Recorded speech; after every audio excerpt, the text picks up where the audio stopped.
মানে এটা কি হলো? তুই সুমাইয়াকে ধরে বলতেছিস সুমাইয়া তুই গায়ে হাত দিস না।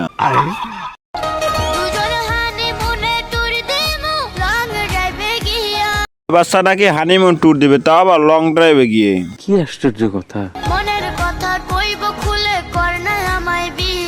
এ বাচ্চা নাকি বলতেছে তাকে বিয়ে করতে, বিয়ে করার পর নাকি সে মনের কথা বলবে। এসব কি বলছেন আপনি? তুই আমার এইটা ক্লিয়ার কর যে তোর বয়স কত হইছে। তোকে দেখলে মনে হয় তোর দুধ খাওয়া দাঁতগুলোই পড়ে না, আর তোর কথাবার্তা শুনলে মনে হয় তোর সবগুলো পেকে গেছে। শয়তানের বাচ্চা। ভাই আপনি একদম ঠিক কথা বলছেন, আসলে এটা শয়তানের বাচ্চা।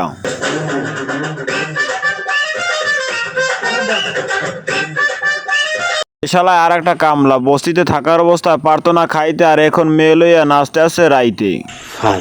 কথা সেটা না, কথা হইলো কোম্পানির মাছ যদি বেশি পানিতে পড়ে তখন তার পাখা গজা। এর ক্ষেত্রে সেটাই হয়েছে। হ্যালো গাইস, আসসালামু আলাইকুম। তালুকদার বিনোদনের পক্ষ থেকে সবাইকে জানাই আন্তরিক শুভেচ্ছা ও অভিনন্দন।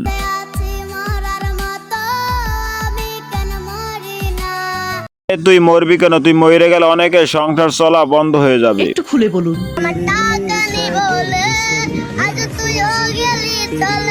এই মেয়ে রেল স্টেশনে বৈশা ভিক্ষা করতো আর গান গাইতো, আর সেই ক্লিপ কোন রকম ভাইরাল হয়ে যায় আর তার জীবনের মোড় ঘুরে যায়।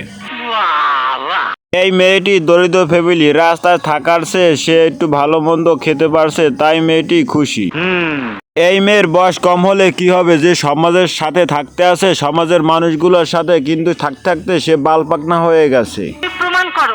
বুঝে না ধন কথা কয় গণ মিয়া, এরকম লোক লই আজকে লাইভে সৌরভ লাইভে লাইভ হইছে তো কি হইছে মিয়া? আপনি লাইভের গোষ্ঠীর আমারই আমি। সি সি সি জাস্ট এই খারাপ কথা নাই, খারাপ কথার চেয়ে অনেক খারাপ কথা মেয়েটি বইলে বেড়ায়। যাই হোক হইব না, করুম না তো। ওই সমস্যা, আমি তো করুম না ভাই। এই এক চামচ দিয়ে আমি খামু না ভাই। মানে এই জায়গায় একটি শুটিং ছিল, শুটিং এর ভিতর একটি সিন ছিল, এক চামচ থেকে দুইজনকে খেতে হবে, কিন্তু ছেলেটি এক চামচ থেকে খাবে না। এক চামচ ভাই, এটা তো সিন রে ভাই। সিন হইছে তো কি হইছে ভাই? এটা মুখে লাগাইছে, এটা বুঝার চেষ্টা করো তুমি। আরে এটা তো রোমান্টিক সিন রে ভাই।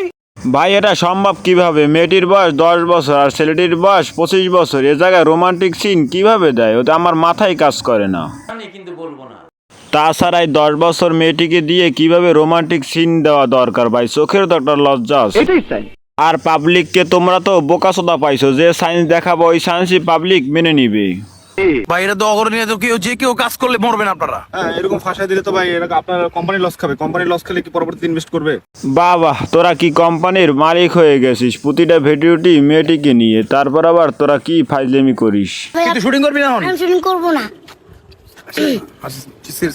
খেয়াল করছেন একটি জিনিস ব্যাকগ্রাউন্ডে শিখাই দিতে আছে, তুই হাসিস না, তুই সিরিয়াস। মানে তোরা অভিনয়টা করতে আসো, অভিনয়টা প্রপারলি কর। কারেক্ট। এই খারাপ ভাই এটা মানে এটা কি হলো? তুই সুমাইকে গায়ে হাত দিয়ে বলতে আসিস সুমাইয়া গায়ে হাত দিস না। বাইরে ভাই তোর অভিনয়টা পুরো মারাত্মক, জোস। এই খারাপ ভাই এটা এটা হাস্যকর এই দেশের জনগণের জন্য হাস্যকর। আপনার যে পটুসর কি রে ভাই? ও আমি তো ভুলেই গেছি, তোর আবার শিক্ষাগত যোগ্যতা নাই, তোর সব শূন্য। হ্যাঁ আমাদের বাংলাদেশ পারবো না, বাংলাদেশ বানান করো শুধু। হ্যাঁ বাংলা। হ্যাঁ তারপর হ্যাঁ তারপর বলো বাংলাদেশ বানান করবো। হ্যাঁ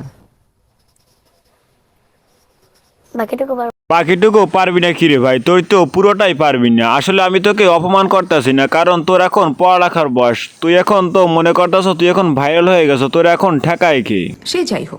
তোর বয়স অল্প, তোকে মানুষ যেটা তোকে করাইতে আছে সেটাই তুই মনে করতেছিস ভালো। আসলে তুই ভাইরালের নেশায় ধরছে। আগে করতি গান গাছতলায়, এখন করতেছিস স্টুডিওতে।